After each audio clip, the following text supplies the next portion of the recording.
आप सभी का हमारे चैनल परिवार डे एफएम में हार्दिक स्वागत है। यदि आप सभी हमारे चैनल पे नए आए हैं तो आप सभी हमारे चैनल को ज़्यादा से ज़्यादा सब्सक्राइब करें।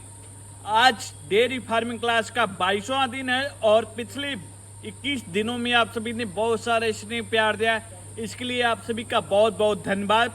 जैसे कल आप सभी ने 21वीं क्लास में जाना कि सर्रा बीमारी की संपूर्ण इलाज बताया और मैंने इसका इलाज भी बताया।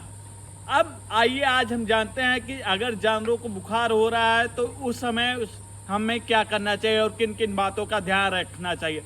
जैसे मौसम बदल रहा है तो मौसम बदलते हुए अगर आपका जानवर में कोई भी दिक्कत दिख रही, जैसे आपके जानवर का चारा कम खा रहा है या पतला गोबर कर रहा है या कोई भी दिक्कत दिखे, तो आपको सबसे पहले क्या करना है, सबसे पहले आपको टेम्परेचर लेना है, जानवर का बुखार चेक करना है।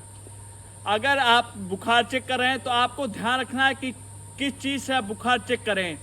एक नॉर्मल थर्मामीटर होता है, एक इलेक्ट्रिक थर्मामीटर होता है, तो आपको नॉर्मल थर्मामीटर से बुखार को चेक करना है, क्योंकि नॉर्मल थर्मामीटर में रीडिंग सही बताता है और जो इलेक्ट्रिक थर्मामीटर होता है उसमें रीडिंग गलत बताता है। अगर आपने नॉर्मल थर्मामीटर से बुखार चेक किया, उसमें आपका बुखार आया कि हाँ, अगर आपके जानवर को 102 के ऊपर है तो आप समझ जाइए कि आपके जानवर को बुखार है।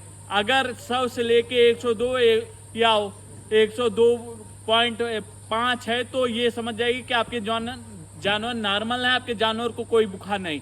अगर आपके जानवर का टेम्परेचर 100 से नीचे है तब भी ये समझ जाइए कि आपके जानवर को दिक्कत है। तो सबसे पहले आपको बुखार चेक करना है। बुखार कैसे चेक करते हैं, आपको थर्मामीटर लेना और जिस भी जानवर को दिक्कत दिखे उसकी गोबर के रास्ते पे आपको थर्मामीटर लगा देना है। करीब 40 सेकंड से लेके 1 मिनट तक आपको थर्मामीटर लगाए रखना है।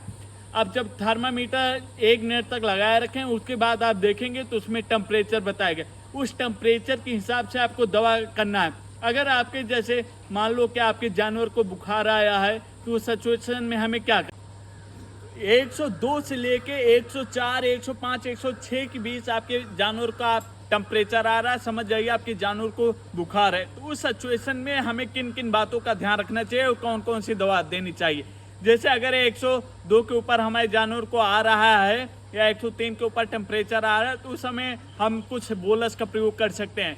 जैसे सेराकाइंड बोलस हो गया। अगर जानवरों को 104, 105 बुखार है तो आप इस दो बोलस दे सकते हैं, जो कि ये आपको वेटनरी की दुकान पे आसानी से मिल जाएगा। अगर आपके जानवरों को टेम्परेचर है ज़्यादा है और बुखार है तो आप सेराडी फोर्ट बोलस दे सकते हैं या सेराकाइंड दे सकते हैं, मैक्लॉक एडवांस दे सकते हैं या सिर्जन बोलस दे सकते हैं। इन चारों में से कोई एक बोलस आप दे सकते हैं। अगर ज़्यादा दिक्कत है आप 2 बोलस दे सकते हैं।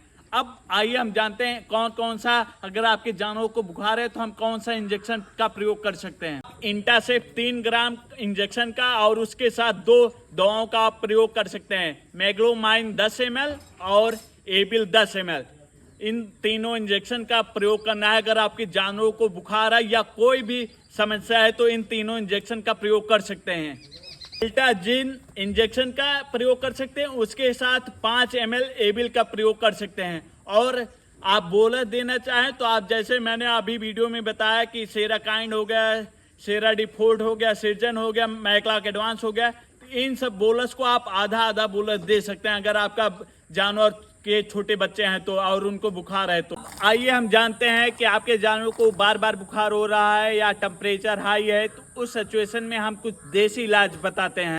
हल्दी 10 से 50 ग्राम ले लीजिए, काली मिर्च 2 से 10 ग्राम, 2 से 10 ग्राम ले लीजिए और गुड़ जो कि 50 से 250 ग्राम ले लीजिए। इन सब चारों चीज़ों को मिला के आप बढ़िया से अच्छे से मिला लीजिए, उसके बाद जानवर को खिला दीजिए तो आपके जानवर को जो बुखार हो रहा है या बार बार बुखार हो रहा है वो बुखार गायब हो जाएगा। ये घरेलू और देसी उपाय है। अगर आप सभी को हमारा यह वीडियो अच्छा लगा हो तो आप सभी हमारे चैनल को ज़्यादा से ज़्यादा शेयर करें और सभी हमारे चैनल पे नए आए तो आप सभी हमारे चैनल को ज़्यादा से ज़्यादा सब्सक्राइब करें। और अगर हमारी यह वीडियो अच्छी लगी हो तो आप सभी अपने पशुपालक भाइयों को ज़्यादा से ज़्यादा शेयर करें। मिलते हैं अगले क्लास में, तब तक के लिए धन्यवाद।